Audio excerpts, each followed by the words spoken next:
Hai, nama saya Adila Jesam. Main sport saya adalah cycling. So hari ini saya berpeluang untuk mencuba kelas Reformer Pilates at 52 Pilates. For me is really helpful because before this saya pun pernah cuba mat Pilates sebelum saya start training.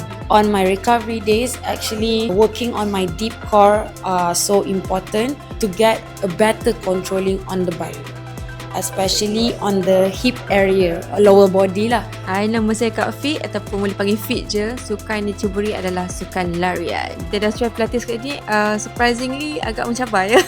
Tapi it was fun sebab buat dengan kawan-kawan. So the instructor pun best, very clear the instruction, and the equipment pun very aesthetic. Yang susah sebenarnya yang leg tu, yang kita kena squat, lepas tu kena open chest lah apa semua kan. Sebenarnya sebab kita dah tengah dome, kaki dah tengah soft, bila buat benda yang tu toughest lah.